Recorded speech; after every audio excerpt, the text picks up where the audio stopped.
আসসালামু আলাইকুম প্রিয় দর্শক, অন্য মঞ্চে আলোচনায় আপনাদের সকলকে আমন্ত্রণ জানাচ্ছি। অস্ট্রেলিয়ার সিডনি থেকে আজ আমাদের সঙ্গে জুমে যুক্ত হয়েছেন লেখক ও কলামিস্ট জনাব অজয় দা। অজয় দা, আপনাকে স্বাগত জানাচ্ছি। ধন্যবাদ মাসুদ ভাই। অজয় দা, একটা জিনিস আপনি জানবেন, নিশ্চয়ের মধ্যে তো জেনেও গেছেন যে ভারতে নির্বাচন হয়ে গেছে। নির্বাচন ভারতে মানে পশ্চিমবঙ্গে নির্বাচন হয়ে গেছে, নির্বাচনের ফল প্রকাশিত হয়েছে। টানা 15 বছর ক্ষমতায় থাকার পর তৃণমূল কংগ্রেস মানে মমতা ব্যানার্জি দলবল নিয়ে মোটামুটি হেরেছেন। উনি নিজেও হেরেছেন, ওনার অতি পরিচিত আসন থেকে হেরেছেন, এবং ওনার যে প্রতিদ্বন্দ্বী, যে একসময় ওনারই মানে আপনার দ্বিতীয় ব্যক্তি ছিলেন, সেই শুভেন্দু অধিকারীর কাছে হেরে গেছেন। তো এই যে বিপুল পরাজয়, একটা বেশ বড় পরাজয় হয়েছে। আমি প্রথমত জানতে চাচ্ছি যে এই পরাজয়টা হলো কেন, মানে এই পরাজয়টাকে, জয় পরাজয়টাকে, এই ফলাফলটাকে আপনি আসলে কিভাবে দেখছেন? আচ্ছা, আমি একটু শুরুতে আপনাকে আমাদের দর্শক শ্রোতাদের সবচেয়ে বড় পছন্দ হচ্ছে একটা গল্প দিয়ে আপনাকে শুরু করি। মমতা ব্যানার্জির গল্প। মমতা ব্যানার্জি যখন ক্ষমতায় ছিলেন প্রায় পুরস্কার বিতরণ করতেন। তো এক ছেলে আপনার পুরস্কার নিয়ে বলছে যে মাসি নমস্কার। মাসি মানে খালা আর কি, খালা নমস্কার। তো ছেলেটা একটু দূরে যাওয়ার পরে উনি ডাক দিয়েছে, বলছে এই আবার আসো এদিকে। আসছে, বলছে তুমি তো এর আগেও 2-3 বার পুরস্কার পাইছো, পাইছো না? বলছে হ্যাঁ। বলছে তখন তো তুমি আমাকে পিসি নমস্কার বলছো, পিসি মানে ফুফু। হ্যাঁ, বলে পিসি নমস্কার বলছো, তো এইবার তুমি মাসি নমস্কার বলছো কেন? তো হ্যাঁ, ছেলেটা লজ্জা পাচ্ছে, বলে যে লজ্জা পেও না, বলো কি হয়েছে। বলে তখন যখন টিভিতে আপনাকে দেখতো, বাবা বলতো কি, দেখা যেত, বাবা বলতো ওই যে দিদি, ওই যে দিদি। তো বাবা দিদি মানে তো আমার ফুফু, তাই না? বলে কিন্তু এখন বাবা আপনারা দেখলেই বলে ওই যে শালি, ওই যে শালি। তো বাবা শালি মানে আমার খালা।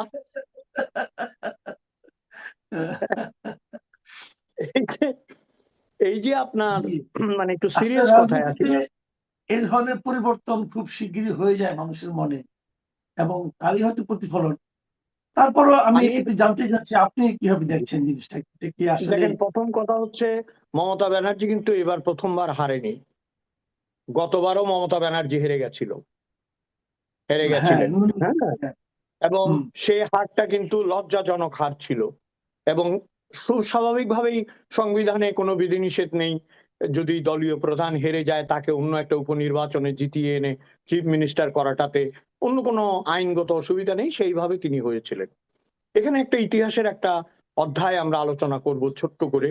সেটা হচ্ছে মিসেস ইন্দিরা গান্ধীও কিন্তু হেরে গিয়েছিলেন। ইন্দিরা গান্ধীও রায়বেরেলি তাদের নিজস্ব পারিবারিক সেন্টার থেকে হেরে গিয়েছিলেন। হেরে তিনি কিন্তু লন্ডন চলে গিয়েছিলেন, এবং তিনি লন্ডনে গিয়ে বলেছিলেন তিনি আর রাজনীতিতে থাকবেন না। খুব মনে কষ্ট পেয়েছিলেন উনি, এবং উনি বললেন যে আমি আর আসবো না, আমি এখানেই থাকবো। এবং ওনার খুব বেশি টাকা পয়সা সেই সময় ছিল বলে শোনা যায় না। উনি এক বান্ধবীর বাসায় থাকতেন এবং বললেন যে সারা জীবন আমি রাজনীতি করেছি, রাজনীতির উপর কথাবার্তা বলে এ সমস্ত বই টই লিখে আমার জীবন চলে যাবে। তখন আপনার কংগ্রেস প্রথম দিকে কিন্তু চেষ্টা করলো ইন্দিরা গান্ধীকে ছাড়াই সার্ভাইভ করতে পারে কিনা। দেখলো যে পারা যাচ্ছে না, কারণ দল ভাগ হয়ে যাচ্ছে, যেটা আমাদের এখানে আওয়ামী লীগ বা তৃণমূলের ক্ষেত্রেও হবে। তখন কি হলো, তখন তাকে নিয়ে আসা হলো, এবং নিয়ে এসে তাকে দক্ষিণ ভারতের চিকমাগালুর নামে এক অখ্যাত জায়গা থেকে অথবা অপরিচিত জায়গা থেকে তাকে নির্বাচিত করে আনা হলো, এবং তিনি পরের বার আবার প্রধানমন্ত্রী হলেন।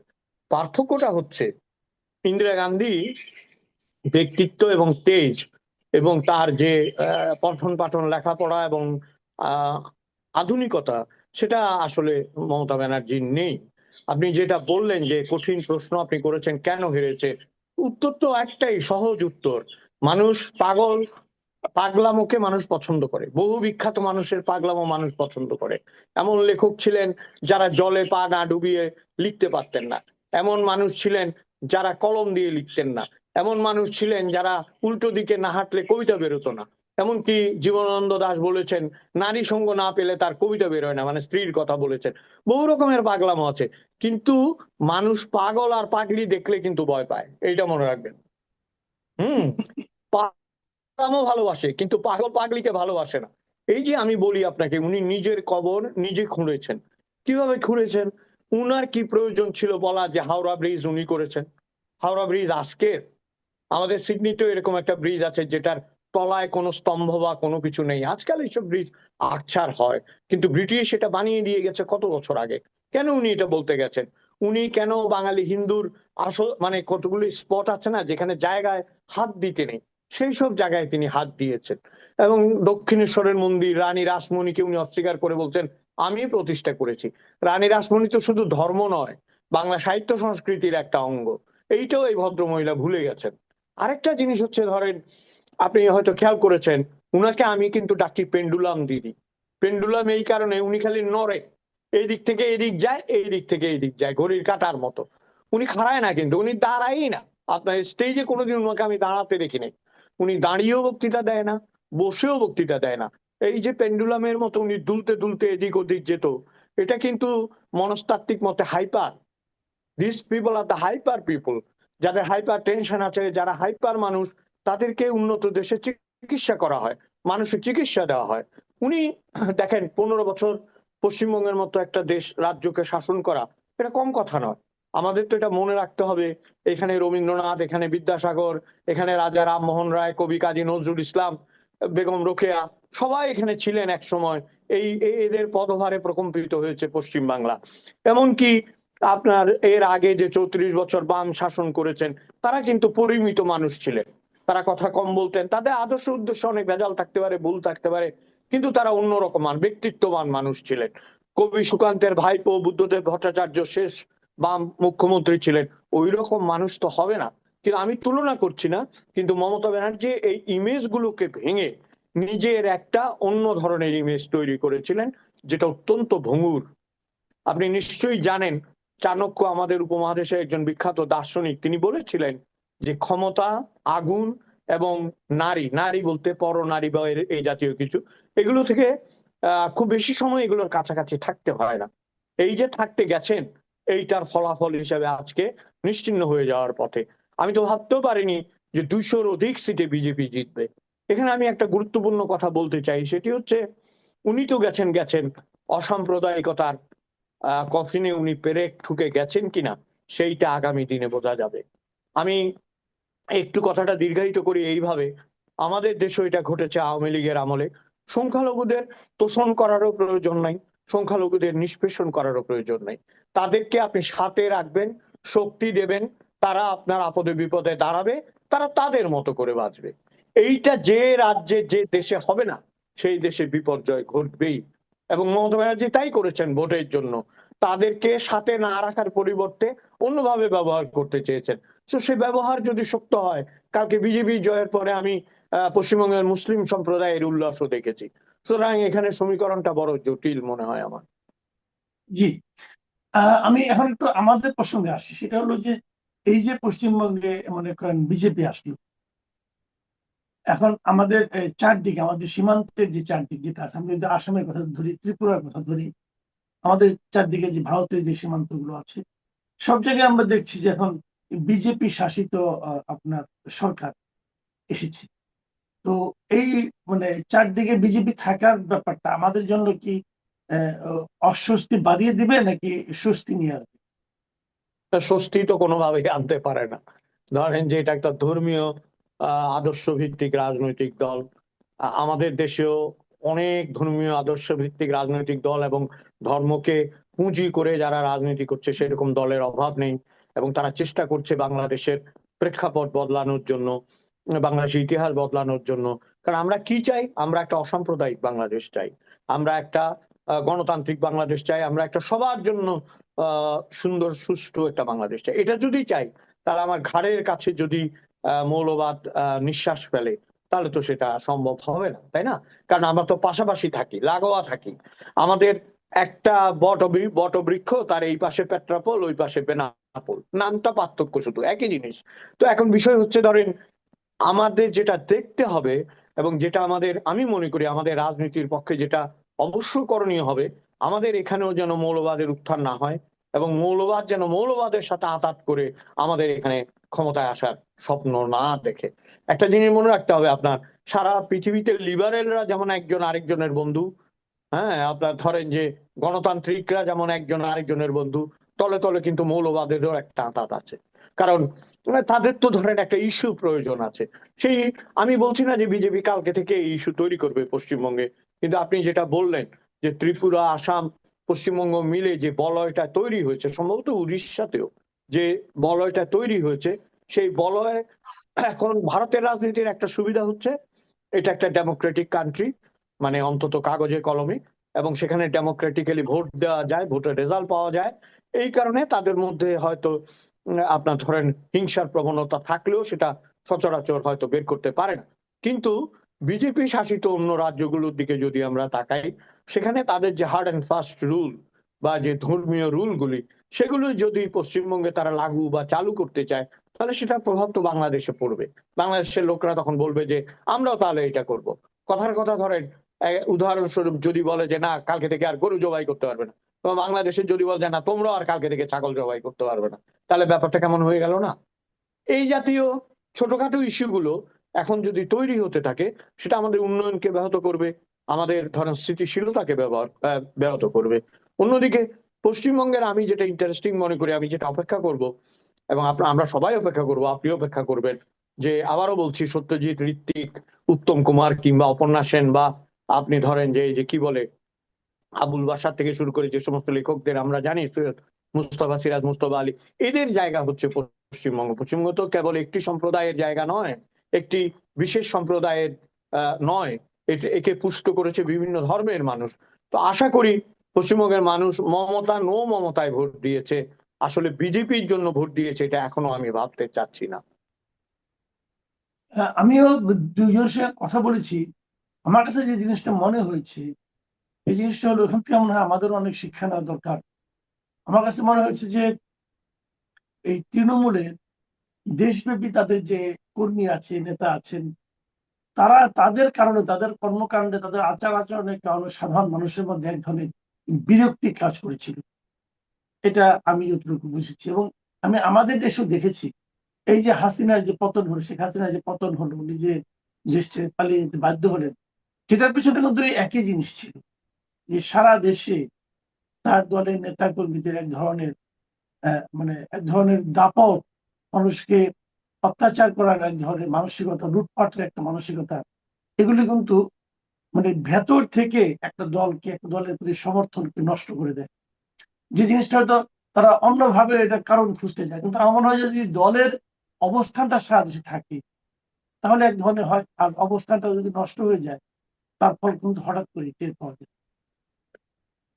এটা তো ধরেন এটা বামপন্থীদের বেলায় হয়েছিল। আমি তো আগেই বলেছি আপনাকে, তাদের নেতৃত্ব তো ধরেন এখন পর্যন্ত অনেক নেতা পাওয়া গেছে, এবার যিনি সামনে ছিলেন বিমান বসু, এতে কোনো টাকা পয়সাই নেই, একটা ছোট্ট ফ্ল্যাটে থাকে, এবং বুদ্ধদেব ভট্টাচার্য স্ত্রীর ফ্ল্যাটে থাকতেন। এরা নিবেদিত প্রাণ মানুষ, কিন্তু তাদেরও ডুবিয়েছে তাদের কর্মীরা।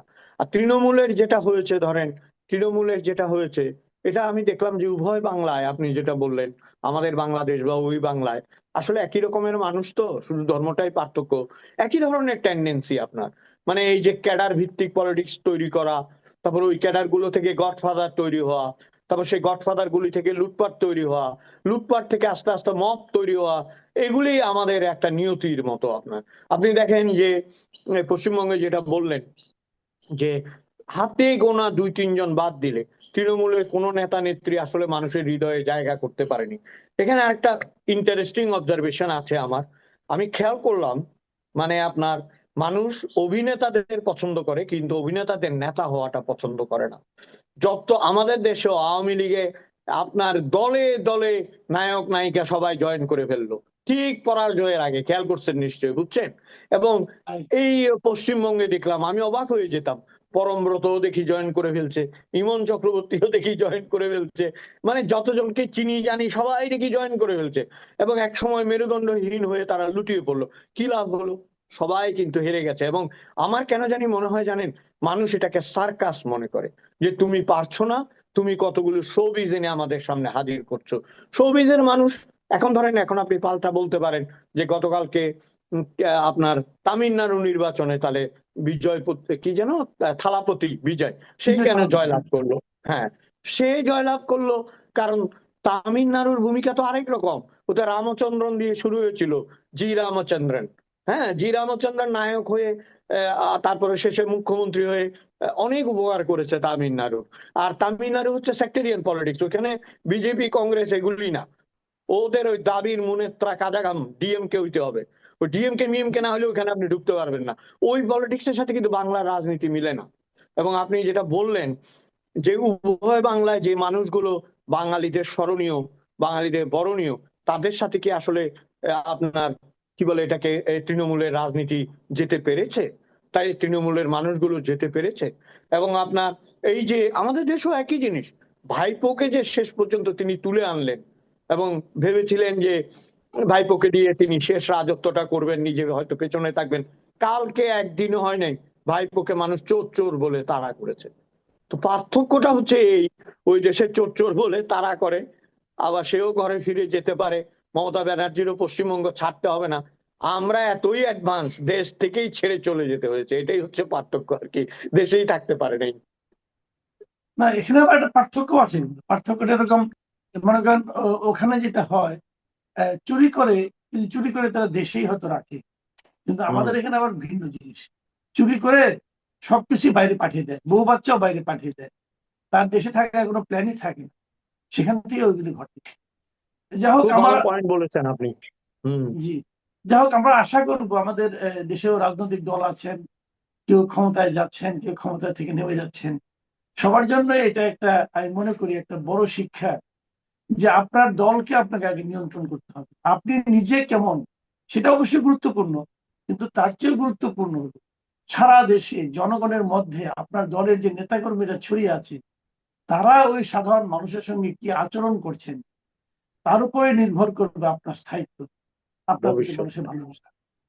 আর একটা পার্থক্য আছে আপনার, সেটা হচ্ছে মমতা ব্যানার্জি বা ওইখানে যে কোনো দল তারা পরাজয় মেনে নেয়, ইলেকশন দেয়, ইলেকশনের ভোট মেনে নেয়, ইলেকশনে ভোট হতে দেয়। কাজেই উনি থাকতে পারবে, ওনার অসুবিধা কি? উনি যে যা যা ধিক্কার নিন্দা সব কুড়াবে, কুড়িয়ে একসময় হয়তো ফিরে দাঁড়াবে অথবা পলিটিক্স থেকে চলে যাবে। কিন্তু আমাদের মতো নয়, আমাদের এখানে তো ধরেন আপনি ভোট হতে না দিলে, আবার ভোট হলে যদি একতরফা ভোট হয়, আবার যদি সমঝোতার নির্বাচন হয়, সেটা তো নির্বাচন নয়। নির্বাচনে মানুষকে অংশগ্রহণ করতে দিতে হবে, মানুষ যাকে চাইবে সেই আসবে। এখানে তো অন্যায় কিছু নাই, তাই না? মানুষ তো আপনার, জি, যেমন ধরেন আমরা সবসময় বলি পশ্চিমা দেশ, ইউরোপ, আমেরিকা, এগুলো আমরা বলি, খুঁটিটা কি আসলে? আমরা খুঁটিটা তো দেখতে পাচ্ছি, খুঁটিটা হচ্ছে মানুষের রায়। মানুষের রায় যদি আপনার বিরুদ্ধেও যায়, এই যেমন ধরেন আমাদের এখানে অস্ট্রেলিয়া নির্বাচন হবে, খুব বেশি দেরি নয়।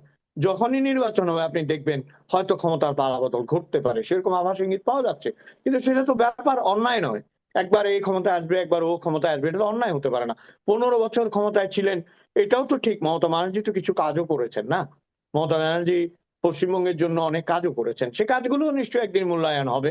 আমার মনে হয় ওনার ব্যক্তিগত ইয়েটা, মানুষের, প্রত্যেক মানুষের মাসুদ ভাই, প্রত্যেক মানুষের দেয়ার একটা ক্ষমতা আছে, প্রত্যেক মানুষেরই দেয়ার একটা ক্ষমতা আছে। সেই ক্ষমতাটা অতিক্রম করার আগে সে যদি প্রস্থান করতে পারে, সে যদি চলে যেতে পারে, সে যদি মানে সরে দাঁড়াতে পারে, সেই হচ্ছে সার্থক মানুষ। এটাকে আমরা ইংরেজিতে যেটা বলি যে নোয়িং মাইসেলফ, নিজেকে জানা, আমি কতটা পারবো কতটা পারবো না। এইটা না পারার কারণ হচ্ছে কাঁচের ঘরে থাকা, আপনি যেটা বললেন, জনবিচ্ছিন্ন হয়ে থাকা। অনেক জায়গায় এখন রিপোর্ট দেখছি যে 5ই আগস্টের আধ ঘন্টা আগেও প্রাক্তন আমাদের যে প্রধানমন্ত্রী ছিলেন শেখ হাসিনা, দেশ এখন যিনি দেশের বাইরে আছেন, তিনি জানতেন না নাকি যে কিভাবে কি হচ্ছে। এটা যদি সত্য হয়, তাহলে আপনি আমাদেরকে তো বুঝতে হবে যে কতটা জনবিচ্ছিন্ন ছিলেন।